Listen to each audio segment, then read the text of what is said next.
자, 안녕하세요. 피싱로그 99.9의 박기현입니다. 저는 오늘 스튜디오에 와 있어요. 날도 정말 덥고 장마 때문에 뭐 흙탕이고 저녁이 뭐 흙탕이라 지금 낚시할 만한 곳이 딱히 없습니다.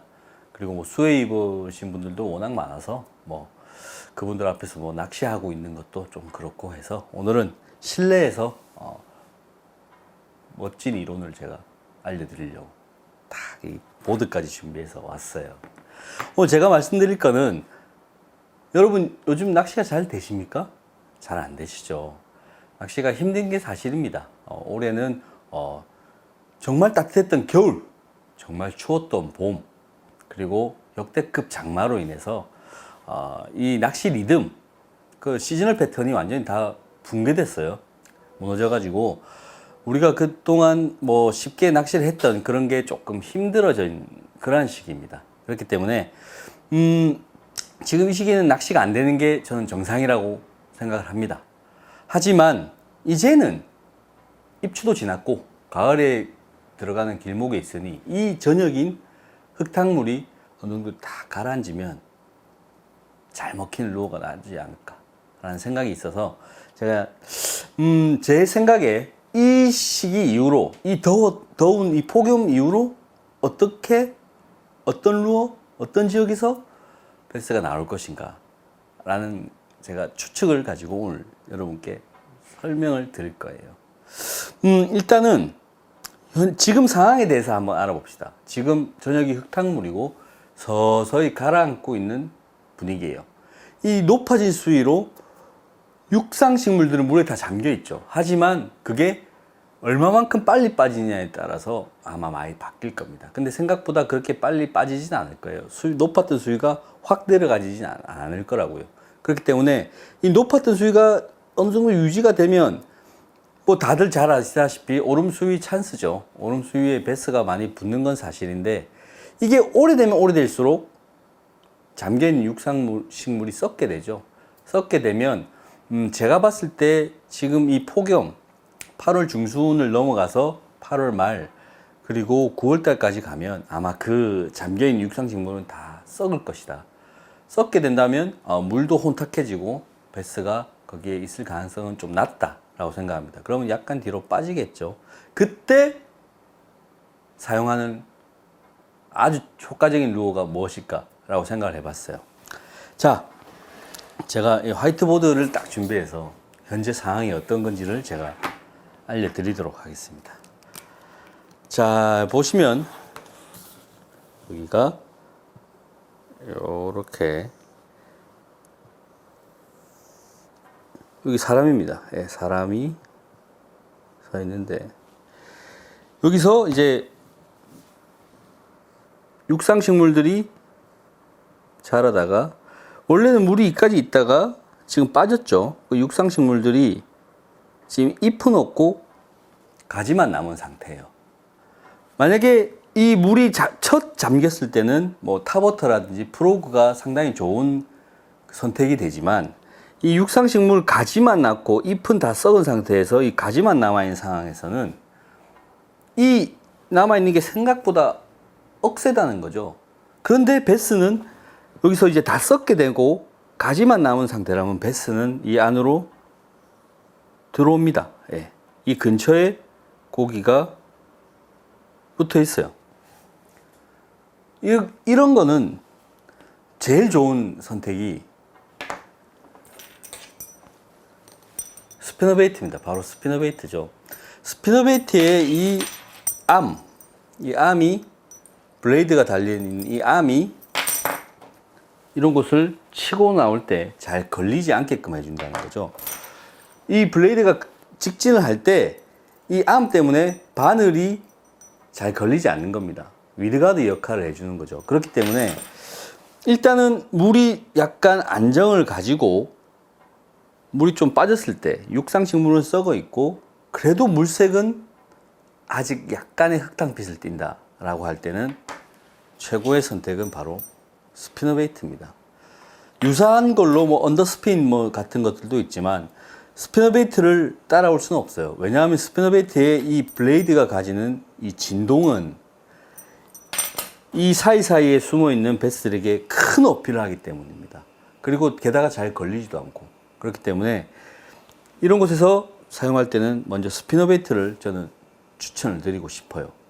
그런데 이 얕은 곳에는 이제 물이 빠져서 육상식물 잠겨 있던 게 이제 썩고 가지들이 남아 있는 건데 이 물 안쪽으로 가보면 원래 물 속에서 살던 수생식물들이 있다는 거죠.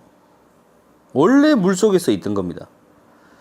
이것처럼 물 바깥쪽에 살다가 이렇게 잠겨서 물에 의해서 썩은 그런 육상식물이 아니라 원래 물 속에서 살던 수생식물들이에요. 이 수생식물 같은 경우에는 이 물 밖으로 원래 나와 있는 게 있습니다. 물 밖으로 우리가 아는 연꽃이라든지 마름들 이런 것들이 있죠. 이런 것들이 만약에 쭉 있다면 프로그라든지 뭐 버진 같은 게 잘 먹히겠습니다. 하지만 늘어난 이 장마 때 늘어난 수위로 이 잎으로 호흡을 하는 수생식물은 물에 잠겨서 죽어버려요. 전부 다. 수위가 너무 높아가지고 여기가 다 물에 잠기게 되면 얘네들이 숨을 못 쉬니까 다 그 한계 수심을 넘어가 버리게 되면 다 죽게 돼요. 그러면 어떤 것만 남느냐?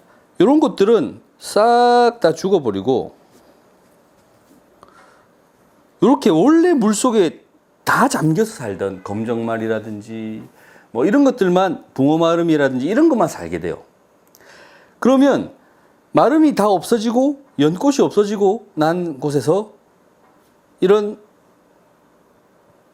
말즘, 뭐 검정말 이런 것들은 베스의 은신처가 되는 거죠. 왜냐하면 베스가 원래 마름이라든지 이런 것을 상당히 좋아하지만 그게 다 없어졌으니 이쪽으로 다 모이게 된다는 거죠.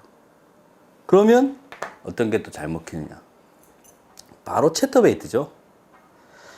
채터베이트야말로 수초를 위해서 태어난 그러한 루어라고 보시면 됩니다. 제가 예전에도 채터베이트 편 한번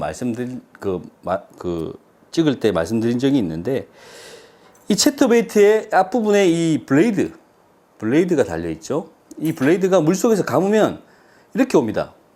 이렇게 오면서 휘웅 던져서 물속에 탁 떨어뜨렸어요. 그런데 이렇게 감으면 여기 탁 걸릴 거 아니에요?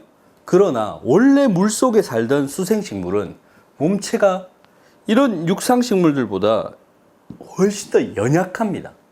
원래 약하게 돼 있어요. 물속에서 수류에 반응하면서 살아가려면 딱딱하게 이렇게 서 있는 육상식물이 아니라 원래 수생식물은 유연하게 물속의 흐름에 반응을 해야 되기 때문에 다 약해요.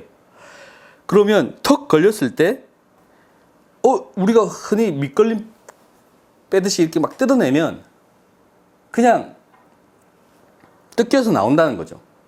여기에는 딱 걸렸을 때 밑걸릴 때 빼면 주로 라인 터지거나 이 뿌리채로 뽑혀 나오게 되죠. 그런데 여기 같은 경우에는 그냥 걸렸을 때 뽑아내면 그냥 뚫고 나온다는 겁니다. 이렇게 가다가 턱 걸렸는데 강제로 뜯거나 릴링을 하게 되면 딱 뚫고 이렇게 탁 나오게 돼요. 그때 입질이 주로 집중됩니다. 이 채터베이트의 블레이드는 연약한 어떤 그 수생식물은 다 찢고 나온다는 거. 그래서 우리가 뭐 강계라든지 저수지에 완전 진짜 밀집되어 있는 수생식물들을 보면 여기 어떻게 던지냐 이거 생각하신 적 있죠? 그럴 때는 바로 이 채터베이트입니다. 그래서 채터베이트가 아마 이 시간 이후에는 좀 잘 먹히지 않을까라는 생각을 합니다. 자, 그리고 어떤 관계에서 제가 설명을 드렸다면 이제는 중형급 저수지라든지 호수 이런 데서 제가 설명을 드릴게요. 제가 오른손잡이라서 자 이렇게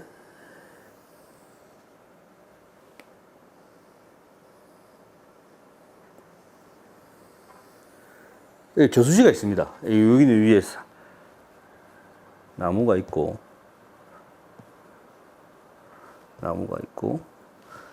저수지에서 이제 새물이 흘러내려오는 거죠. 여기 돌 같은 것들이 있고 쭉 흘러내려오는데 흐름이 이렇게 있을 거 아닌가. 물 흐름이 이렇게 흘러내려갑니다. 지금 대부분의 우리나라가 이런 중형급 저수지에는 여기가 다 흙탕이에요. 전부 다 흙탕물이에요. 주로 여기 상류 부근만 새물이 흘러나온다는 거죠. 그러면 여기서 운영해야 되는 거, 여기서 운영해야 되는 루어가 다릅니다. 첫 번째로 이 새물 같은 경우에는 물이 아마 계곡지면 계곡지일수록 이 부분이 상당히 맑아요. 베스들이 이곳에 또는 이 근처에 모여 있을 가능성이 상당히 높습니다. 그럴 때는 제가 꼭 추천드리고 싶은 거는 뭐 스피너베이트나 뭐 채터베이트도 괜찮지만 이곳은 수심이 육상식물이나 수생식물이 있기에는 조금 깊은 곳이다 라는 생각이 들고 그런 곳이 또 많아요. 그럴 때는 물이 맑기 때문에 어떠한 루어를 쓰더라도 베스가 이걸 인지를 하고 볼 때가 많아요. 가짜 같으면 가짜 같을수록 조금 베스들이 그냥 따라만 올 뿐 관심을 안 가지는 경우가 많습니다. 그럴 때는 극사실적인 루어 빅베이트 한번 써보십시오. 이 빅베이트는 제가 저번에도 말씀드렸지만 이 생긴 거는 뭐 고기하고 좀 다를 수도 있겠습니다만 이 관절이 하나 있는 이 빅베이트, 글라이드 베이트인 경우 물을 이렇게 잡고 돌아갈 때 이 외관절이 진짜 마치 물고기의 어떤 움직임처럼 움직이게 됩니다. 그렇기 때문에 어떤 호기심을 가지고 베스가 따라오게 된다면 졸졸졸졸 그 빅베이트가 졸졸졸졸 움직이면서 따라올 때 뒤에서 몇 마리가 따라오죠. 그때 어떤 턴을 한다든지 아니면 급격하게 수류에 의해서 이 루어의 액션이 바뀐다든지 할 때 주로 루어의 액션이 깨진다고 하죠. 그때 입질이 집중이 돼요.